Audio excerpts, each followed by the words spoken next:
जो है वो की जा रही है। धुरंधर जो फर्स्ट आई थी, जो उसका रिव्यू हमने पढ़ा था, सोशल मीडिया में देखा था, उसका एक ऐसा एंगल नहीं था कि भारत के राजनीतिक माहौल को प्रभावित करे, बल्कि एक एंटरटेनिंग मानी गई थी। लेकिन ये दूसरा जो आई है धुरंधर सेकेंड, जिसमें बड़ा मारधाड़ हिंसा वगैरह है, ऐसे वक्त पर जब 5 राज्यों का चुनाव हो रहा, तमिलनाडु है, केरल है, बंगाल है, असम है, पुडुचेरी में भी शायद हो रहा, तो रिलीज करना जरूर मुझे लगता है कि कोई न कोई जो एजेंडा है आरएसएस बीजेपी का वो है इसके पीछे। और ईद के अवसर पर करना तो इरादतन होगा, चूंकि पूरा कंट्रोल इनका है सेंसर बोर्ड पर, और जिस फिल्म को नहीं चाहते तो नहीं होता है। तो इस तरह से कुछ भी संभव है।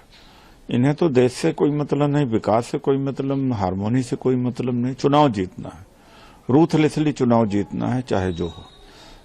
तो ऐसा समझता हूं कि इसीलिए किया गया है।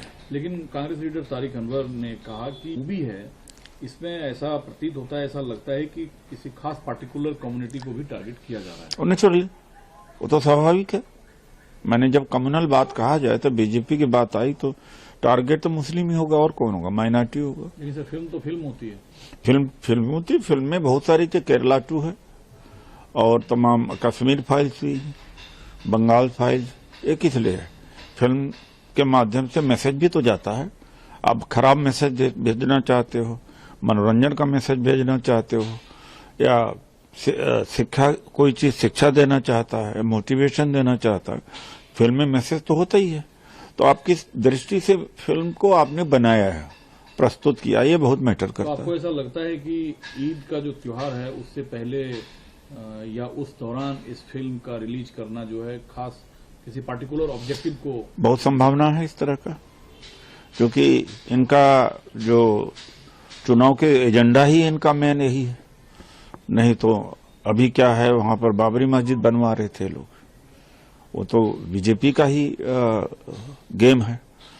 तो इन किन प्रकार ने किसी तरीके से माहौल का सांप्रदायिकरण हो, जब तो इनको लाभ मिलेगा। अब रोजी रोटी पर तो वोट मांगते नहीं, नौकरी देने पर तो वोट मांगते हैं, किसानों की जो समस्या है एमएसपी पर वो तो वोट मांगते नहीं। लेकिन फिल्मों में तो कहानी जो दिखाई गई है, जो बात प्रस्तुत की गई है, वो पाकिस्तान की कहानी है, उससे भारत का क्या लेना? नहीं, देखिए ऐसा है कि इंटरनेशनल लेवल पर प्रभावित होता है। अब जब मोदी वहां थे गुजरात में, तो मियां मुशर्रफ के नाम से चुनाव प्रचार करते थे, और लगभग वो पूरा चुनाव चला जाता था, पाकिस्तान पर चला जाता था। और बिहार में जब चुनाव लगते थे तो कहते थे लाहौर तक बटन दबाओ, लाहौर तक झटका लगे। तो इसका लाभ इन्होंने लिया है, और भोली भाली जनता को प्रभावित किया है। प्रोपेगेंडा काम करता है, ऐसी बात नहीं है कि पाकिस्तान का मामला है तो नहीं हो सकता। अब तो देखिए, अभी जो ईरान, इजराइल, अमेरिका का वार चल रहा है, उसका प्रभाव सीधा पड़ रहा है यहाँ पर, सोशल मीडिया पर देखा जा रहा है पूरी तरह से। और तो जियो पॉलिटिक्स में, ग्लोबल पॉलिटिक्स में ये सब धीरे धीरे बहुत इंटरलिंक्ड होते चले जा रहे हैं। अब तो बहुत ज्यादा करीबी होते जा रहा है कि अगर मान लो कोई फ्रांस में चीज होता है या लंदन में होता तो उसका प्रभाव पड़ता है, और खासतौर से सोशल मीडिया बहुत ज्यादा इस मामले में। तो चुनाव, दूसरा आपका कहना है कि ईद से पहले फिल्म नहीं आना चाहिए था। मुझे लगता है कि वरना क्या बात है कि ईद तो आज, कल है ईद या कल है ईद, तो आज शायद रिलीज किया है, परसों में ईद है, तो उसका टारगेट तो यही है ही इनका।